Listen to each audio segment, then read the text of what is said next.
l'évangile chaque jour de ma vie. À travers chaque œuvre d'amour et chaque geste de bonté, j'ai été choisie par mon Dieu pour témoigner pour lui. Je suis une femme, création de Dieu, aimée, sauvée, choisie par lui. Pour propager son immense amour, je lui répondrai: me voici, Seigneur. Où que j'aille, je proclamerai, de tout cœur je chanterai, Seigneur, oui, j'irai.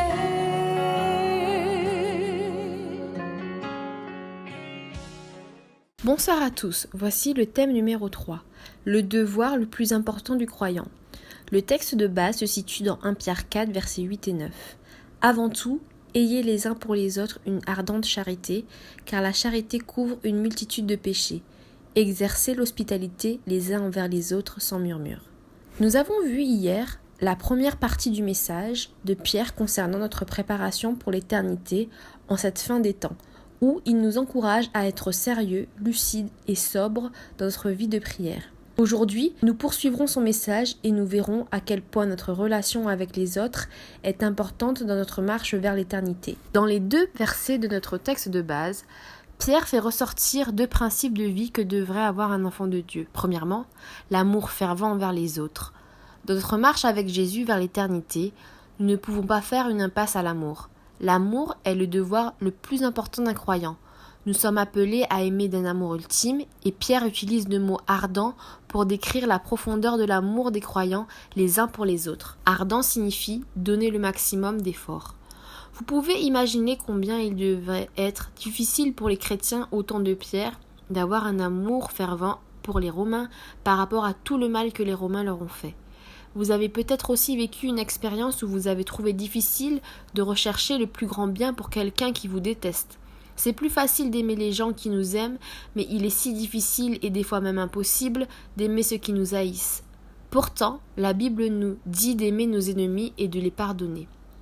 Les parents de Jimmy nous donnent un exemple extraordinaire dans leur témoignage. Jimmy Misen, 16 ans, était originaire du sud de Londres. Il a été tué dans une attaque brutale en mai 2008. À l'époque, sa mère Margaret avait déclaré « Je veux juste dire aux gens de cet autre garçon que je suis vraiment, vraiment désolée pour eux. Je ne suis pas en colère. Je suis désolée pour les parents. Nous avons tellement de bons souvenirs de Jimmy et ils vont se sentir si mal pour leur fils. Je suis désolée pour eux. Vraiment.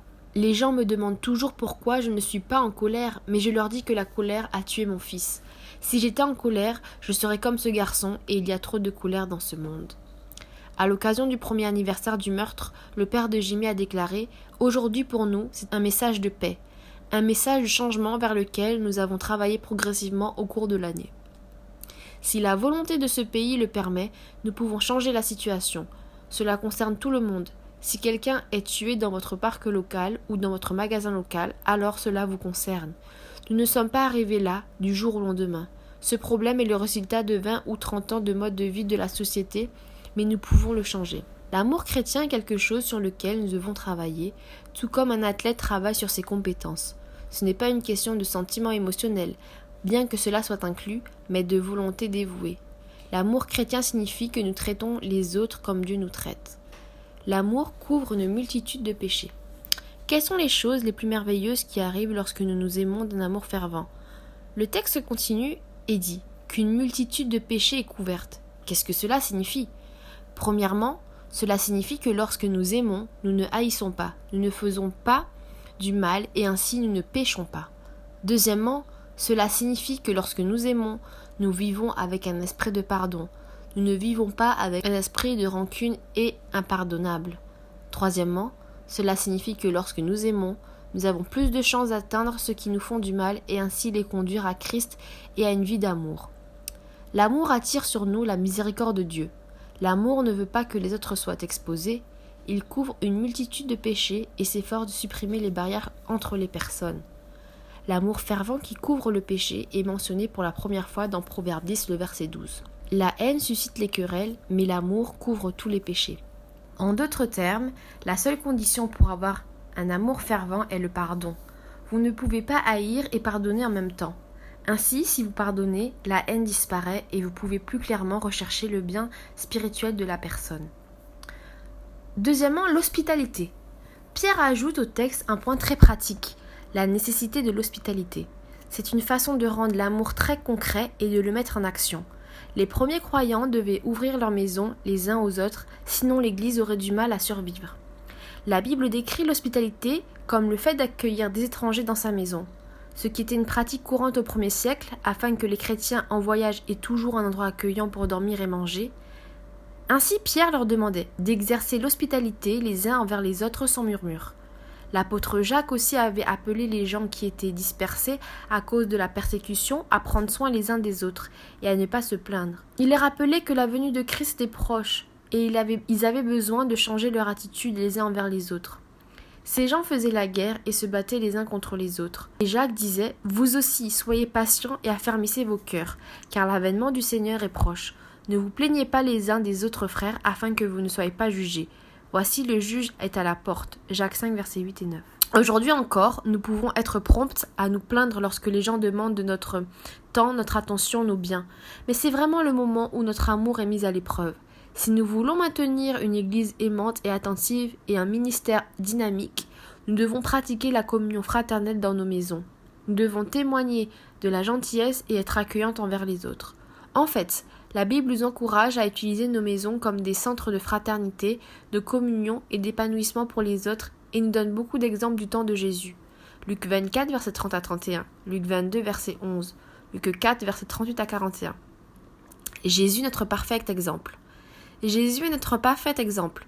Nous avons dit la dernière fois que le cœur de son ministère est la vie éternelle et tout au long de son ministère terrestre, alors qu'il préparait ses disciples pour l'éternité, il leur a donné des exemples de la façon dont ils devaient vivre en attendant sa seconde venue. Il leur a démontré, ainsi qu'aux personnes qu'il côtoyait, de la gentillesse et de l'empathie.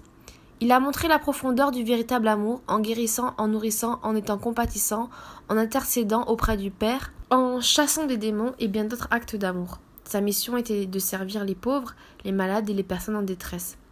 Rappelez-vous comment Jésus avait continuellement pardonné à ceux qui le traitaient si mal, en particulier ceux qui l'ont crucifié.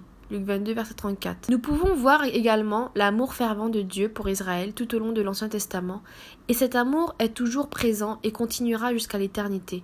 Jésus avait exhorté ses disciples à suivre ses pas, en leur disant que l'un des 2 commandements les plus importants est de s'aimer les uns les autres comme il les a aimés.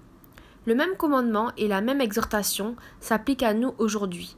Dieu veut voir notre amour en action, pas seulement comme une croyance ou une sorte de connaissance, mais comme une réalité dans nos vies. Il nous demande d'aimer avec ferveur et de prier pour les autres, et cet amour fervent et cette prière doivent s'étendre à nos ennemis. Luc 6, versets 27 à 35. C'est la responsabilité du chrétien alors qu'il chemine vers le ciel. Voici donc quelques questions de réflexion. Première question. Devons-nous fermer les yeux sur les péchés des autres et être toujours prêts à pardonner, quelles que soient les circonstances? Que pensez-vous de cela? Deuxième question. Comment pouvons-nous témoigner notre amour envers les autres? Quelles sont les choses que nous pouvons faire et qu'est-ce que nous faisons aujourd'hui qui ne démontre pas un amour fervent?